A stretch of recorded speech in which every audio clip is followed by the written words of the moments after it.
shaking, and you feel your heart is breaking. Take my hand, no hesitating. Oh, when you're just so tired of trying, all alone you feel like hiding. Together we'll keep fighting. There's no stopping us. Hold on, we're gonna make it. We're gonna make it. Don't stop now. Hold on, we're gonna make it. We're gonna mountains too high we can climb it. Feelings we'll take in the moment. There's no stopping us. Hold on, we're gonna make it. We're gonna make it. Can you see the sun is shining like a new hope? Feel it rising, coming over the horizon.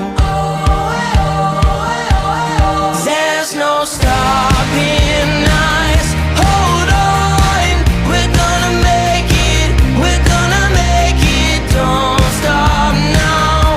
Hold on, we're gonna make it. We're gonna mountains too high we can climb it. Feelings we'll take in the moment. There's no stopping us.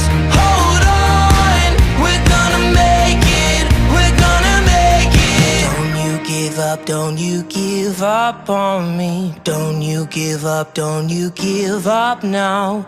Don't you give up, don't you give up on me. Don't you give up, don't you give up now. Don't you give up, don't you give up on me. Don't you give up, don't you give up now. Don't you give up, don't you give up on me. Don't you give up, don't you give up now. There's no stopping. Good. Well, I'm actually recording this in the afternoon. It's June 19th. It's my son's birthday. He's enjoying himself in Virginia Beach, on the beach. We're going to meet him later. So I had to pre-record today. And today is also Juneteenth. And I have it up in the corner there. The logo for it, or the graphic for it, and at the end we're going to have a special tribute to Juneteenth, a little video I put together. But in the meantime, it's a hot day today, and the weekend is going to be hot, and tomorrow's Father's Day, and I wish to all the fathers out there have a very happy and glorious Father's Day, and then have a wonderful time with your children, grandchildren. I'm going to see some of my grandchildren tomorrow. Some are upstate in New York, in Putnam Valley, so we'll have to FaceTime. But in the meantime, we have a good show today, and I actually I prepare for the show usually a few days before airing. And another good article came up today in my Google News feed about more listings coming on the market. So I've captured that, and we're going to look over that and have some good information and current information. So let's do our little intro and get us into today's stuff.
Okay. So that's what we're going to talk today about. There's some good news on the horizon with more homes hitting the market. And I got to do this before I forget because they came out last week and they're on my blog to download. They're free to you. Okay. And the buying a home guide, and these come out quarterly. Excuse me. So this is the summer of 2021 buying a home guide. So I'm going to show you in a minute where you could go to download that. So we have that here. And we also have the selling your home. Let me just get rid of my caption for a second so you can see better. All right. And we have selling your home. And again, it's the summer 2021 edition. So this just actually came out last week. On last week's podcast, I showed it, and I want you to, I want you to remember that it's there. It's very helpful. You could download these guides, and then it'll be better. You'll be better prepared when you call me to help you find a home. To buy a home or to sell your home. Okay, very nice work, very good guides. Okay, and again, I get them quarterly, and they have my personal information in there, where to contact me, and I'm going to show you now where you could download them. So you go to real estate with Mr. G.blog, and then you'll see in the menu bar on the top, resource-materials, and that's where you go. And you could download both. You could download one. You could download two. And there's actually a millennial guide there for new home ownership. And that's there too for a download. And it's free, so it doesn't cost you anything whatsoever. Okay, so let's get into this topic here. With new homes coming on the market. Now, I predicted this, and not saying that a lot of people figured this out, but I knew once we began getting out of this horrific situation of COVID-19, more people would put their homes on the market. So basically, people who want to do that last year have been holding off. And why were they holding off? There's a lot of reasons. The main reason is that they did not want people walking through their house while we had record numbers of people getting affected with COVID-19. So they were concerned about of people entering their homes. Now, these are the people who were still living there. They may be planning to find a home, or they're having a house built. So, but they were still living on the premise. I mean, a lot of times you have a house that's completely empty, and usually the seller is not that much concerned about potential home buyers walking through the house. But if they're still living there, they really had concern about that. And especially for the older generation, okay, and we're going to see that in the report, where you're more susceptible to getting these diseases, the ones that are the most vulnerable. And it doesn't always have to be the older generation. It could have been people with children, and they had concern about the disease being spread. So they held off, all right? Unless you truly, truly, truly had to move. If you're in the military and you're moving to, you're being sent to another state, if you're going on a job transfer, I mean, unless you really had to move for some reason, you're hiding from the law, and I'm just kidding. But you But if you didn't, I mean, if you had a desire to move up, move maybe to a larger house for a younger family who they bought their first home, they had a couple of children, and they want to begin to move out and get a bigger house, but they put that on the back burner. And then you have retirees that now all the children are out, and they have their own houses and their own families, and they say, well, now it's time to downsize. We don't have to have this big house anymore. It's too costly. It's cost a lot to heat, cost a lot to air condition. So we want to downsize. So we're going to see a change in that coming up. All right. So let's get up our handy dandy graphic. All right, and this me to the side. And let me go and move this down a bit.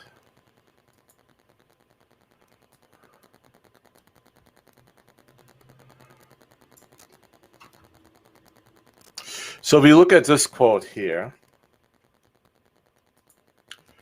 according to the existing home sales reports from the National Association of Realtors, total housing inventory at the end of April amounted to 1.16 million units, up to 10.5% from the March inventory and down 20.5% from 1 year ago. Unsold inventory sits at a 2.4-month supply at the current sales price, slightly up from March 2.1-month supply and down from the 4.0-month supply recorded in April of 2020. These numbers continue to represent near record lows. Basically, what we are seeing, some improvement. We are still at near record lows for housing inventory. Here's why. Since the pandemic began, and this is what I just went over, sellers have been cautious when it comes to putting their homes on the market. At the same time that fewer people are listing their homes, more and more people are trying to buy them thanks to today's lower mortgage rates. The influx of buyers aiming to capitalize on those rates are purchasing this limited supply of homes as quickly as they are coming to the market. That's what we have experienced in the last few months.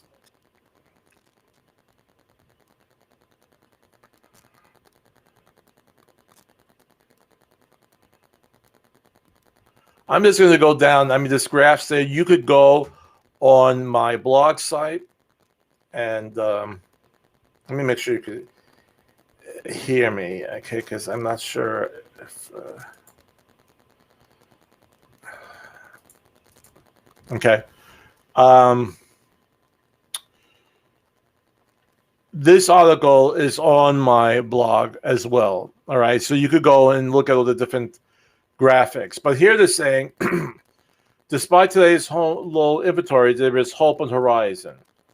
Regarding existing home sales, Sabrina Spianu, senior economic research analyst at Realtor.com, explains, in May, newly listed homes grew by 5.4% on a year-over-year basis compared to the earlier days of the COVID-19 pandemic last year. In May, a share of newly listed homes compared to an active daily inventory hit a historical high of 44%, 70.3 percentage points higher than last year and 15.1 percentage points above typical. And let me move this down a little bit more.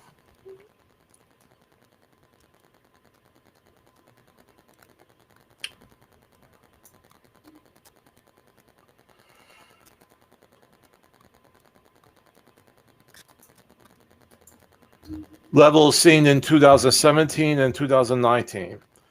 This is a reflection of quickly selling homes, and for buyers, it means that while they can expect fresh new listings every week, they will have to be prepared to move quickly on desirable homes.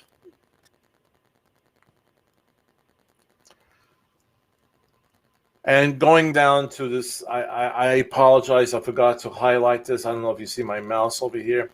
The builder's confidence in the market remains strong due to the lack of resale inventory, low mortgage rates, and there's a growing demographic of prospective home buyers. Now, that's new homes. So the builders of new homes have this incentive now because there's such a low inventory of existing homes.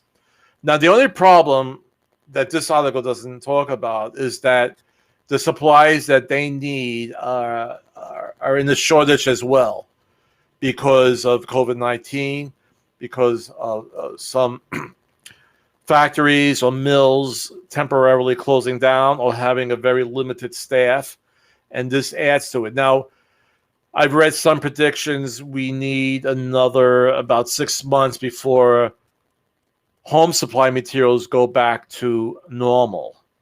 All right. Now, that's one opinion. I'm hoping that's what it will be. I'm hoping that it will be sooner. But that's another issue that newly built homes have, is getting the materials that they need. But let's just go down to our next article. And this was today. Well, I don't know if it was actually typed up today, but it was in my Google News feed. And it says the tight U.S. housing market uncoils with seller ready to cash out. So let's bring this up here.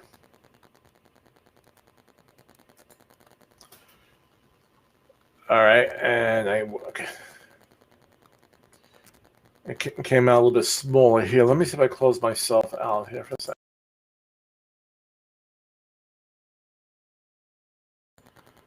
All right, I'm just going to bring this down a little bit more.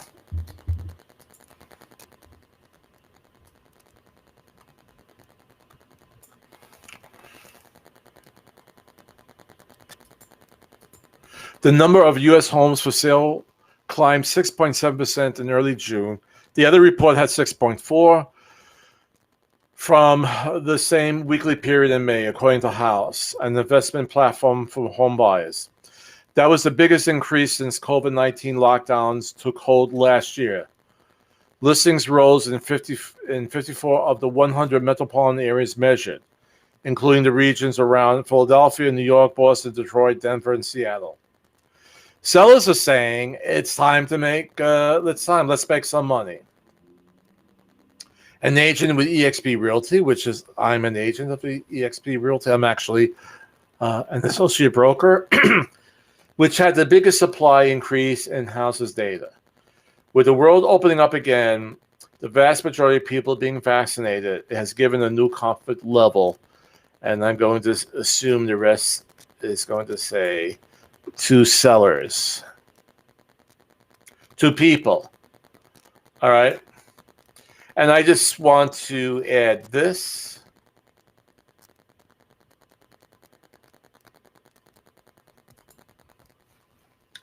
And this is what I said before. People who were thinking about selling in 2 or 3 years may have accelerated their plans. They are selling now to realize the 20% equity they gained in the past year. All right. Now, see, they're being smart because there is some economists out there who say that we're going to have a setback in home prices. All right. My theory, for what it's worth, as long as the economy stays strong, I believe home prices will level out in the next few months and they won't increase anymore. And as long as the economy stays strong, they won't go down. My opinion, what it's worth. If we have some difficulties in the future, that may change. And what may change, when I speak to some mortgage loan officers, they fear with the ending of the moratorium on paying your mortgage, with the moratorium on foreclosures, there will be maybe a big sell-off coming, I think, from the fall and going into the holiday season, into the beginning of next year, because some banks may not put this deferred balance on the back end of the loan, and they may have to start paying now. And it might be a larger payment, it might be a balloon payment, whatever. Okay, so the mortgage loan officers I work with said, one of them said that he feels that we're going to have a deluge of homes hitting the market, more so in September because of the end of this moratorium. It may not happen, okay? Depending, I really believe it'll be depending upon the banks on how they deal with this money that was not paid for the last year, those payments. So are they going to increase the monthly payment of the owner of the house? Okay. Are they going to ask for it all up front? Are they going to tag it to the end? It depends on how they work it. All right. But there's a lot of people who are, if they have vacation homes, if they have second homes, if they have some investment properties, and they're not really big time investors. I'm not talking about people who buy, 10, 20, 30 homes they have and they rent it. I'm talking about the occasional one who's saying, no, it's too much right now. The rental moratorium is over. My renter, my tenant can't make up those back payments. I'm short on my loan. I'm behind on my loan. So things should happen.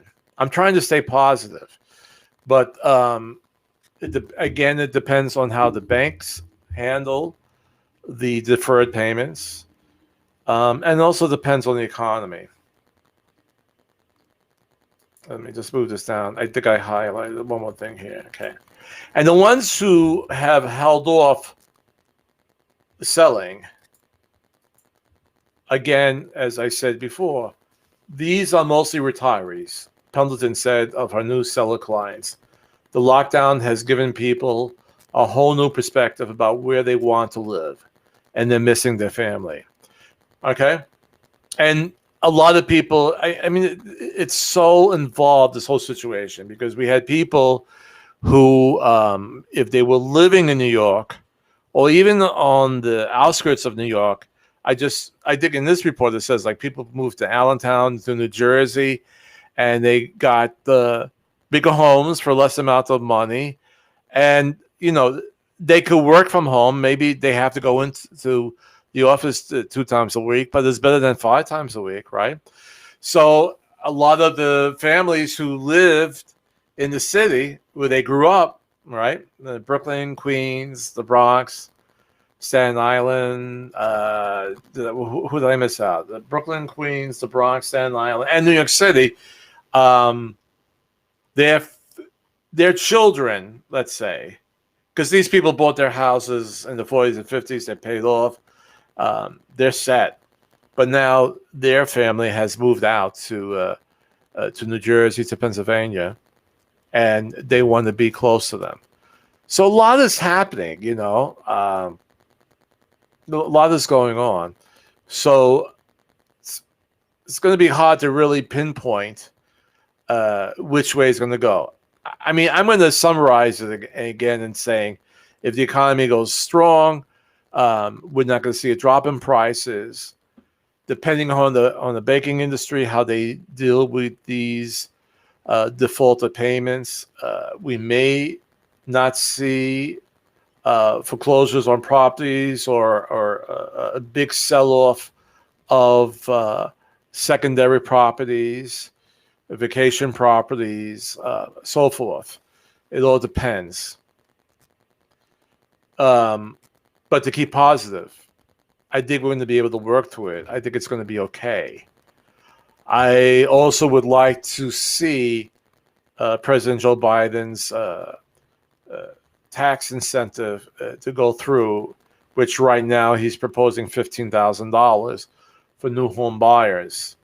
And the only reason why I say that, because now the prices of these homes have skyrocketed.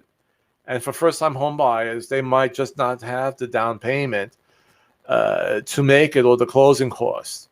Now, maybe 15,000 is a little too high. Maybe they'll come down, and they'll, between Republicans and Democrats, they'll battle it out.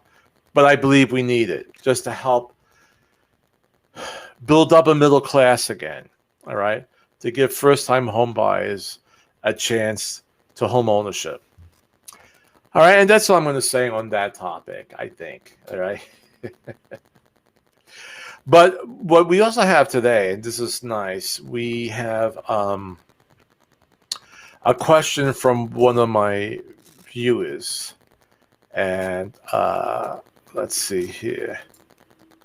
We have a question from viewer. This is Sandra from Chesapeake, and she's pre-recorded her question, and we're gonna work on it. Okay, I'm getting a message that one of my streams are not working. I hope it's working okay. But let's bring in Sandra right now and listen to her. Chris, thanks so much for taking my question. Loving the show. I am in the market to purchase a new home, but I am so frustrated with all the competition out there right now, the multiple bids, and offers going over the asking price. Should I wait? If not, how can I prepare myself for today's market? That's a great question. And I see this too. Being a realtor, I subscribe to all these different Facebook groups. A lot of times they're first-time home buyers, and they're going out there and they're getting frustrated with hearing that the property that they like is already in contract. When they put it in, they find out there's multiple offers. They're going to go highs and best. So I'm going to give you some tips on what to do. The first thing, get pre-approved. Make sure that's strong and steady. When I say strong, even go to the point where you're not just pre-qualified by the mortgage loan officer. You are pre-approved by the underwriter. And just a fast little lesson in this. The loan officer does the initial pre-qualification. He looks at your credit and he looks at your income and I'm saying he, could be she. All right. I work with a lot of female loan officers. Okay. So he or she will pre-qualify you based upon that. And that could be over the phone. Once you start with the paperwork and you go into his or her office and you bring your 2 years of tax returns, you bring your pay stubs, if you have your W-9s, your W-2s, all right, and you bring all the proof of showing that this is your income, then it goes to the underwriter, and the underwriter is going to check everything.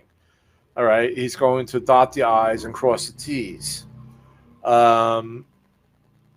So they go more into detail, and then usually, and I get this from my buyers, they're saying, Mr. So-and-so, Mr. Loan Officer pre-qualified me. Why is the underwriter asking for all this additional information? And that's just what they do. They just want to make sure that you are financially strong. And basically, it's just additional proof. I mean, if everything you told the loan officer is true, it just has to be backed up with the paperwork. All right, and they might just need more documentation. It does not mean you are not getting the loan. It means they just need additional proof. I had this happen a lot too when I work with divorced clients, and depending on their divorce decree and what they are still responsible for financially, that has to be cleared up. All right, and 9 out of 10 times the loan is still good. I had one where it got kicked out. It's another long story. I'm not going to go into that now. It does happen, But 90% of the time, they just need that documentation to back up everything. And it's for good reason. They are trying to avoid what happened in 2007, 2008, where just loans were giving out haphazardly, and the buyers really could not afford them. Okay, so get that piece of paper first. Then what I would recommend is that, let's say $230,000 is your top. Put your search at 220, because what's happening now presently is that the market price of the house is really there, and when I say there, the seller's reserve price, and they're saying this is the least amount of money I'm going to take for it. So you're going to have to be able to have a little leeway in there to go a little bit higher. Okay? So you don't want to go and look at homes right at your top, and then you find out there's a highest and best offer, and you have to go a little bit higher. I did a podcast on this a couple of weeks ago where we talked about how today the asking price is the reserve price, and that's the least amount they're going to take. Before this situation that we're having now, before the pandemic, usually the seller will price a little bit higher, knowing that they'll have to come down a little bit or pay for closing costs for the buyer. But it's the opposite now. So leave some room, and depending again on your cash situation, maybe you could still, if you have a cash position where you could put in another 10,000 above the asking price, then that's up to you. But I would still go about 10,000 below. For this area, I think it's okay. For New York, it's not. People going from 30 to 100,000 above. In those markets.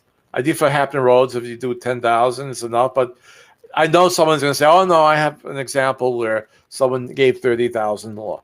But stay at a point below your highest point that you'll be approved for, or that you've been pre-qualified for. So if it's at 230, I would go around 220. Okay.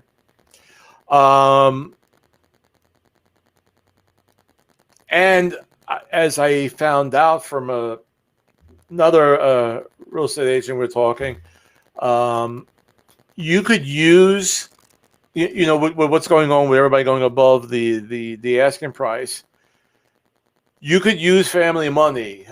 If mom and dad have an extra 10,000 for you, if a grandparent or whatever, they will have to give you a gift letter.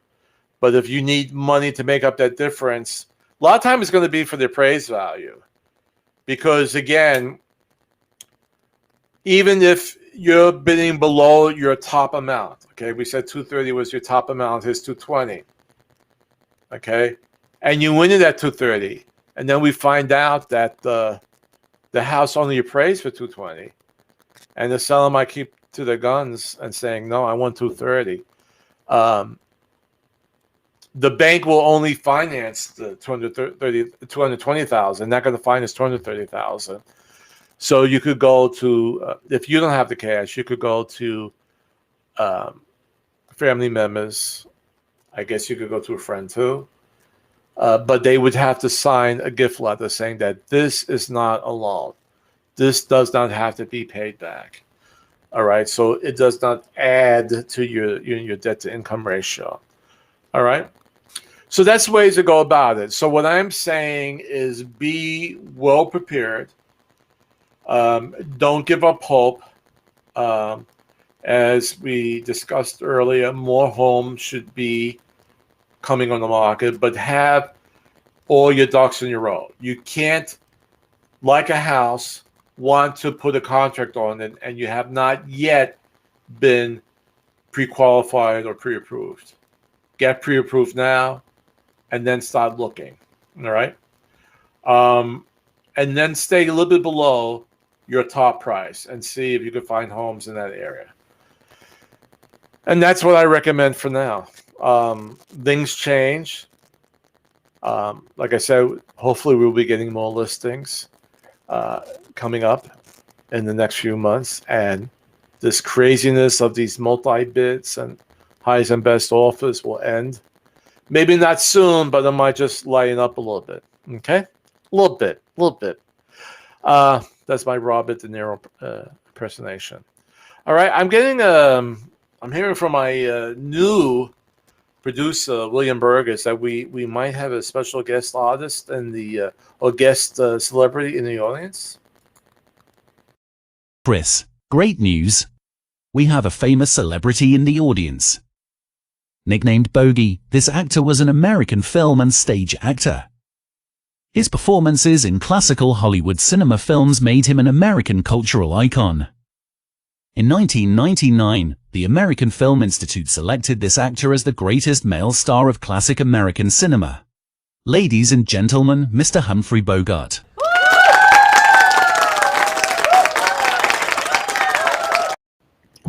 Wow. Oh, I didn't want. Okay, I know you can't see me. Okay. All right.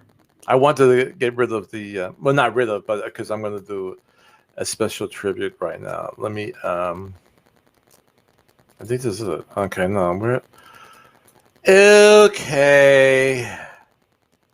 I'll just leave it up there. Let's see.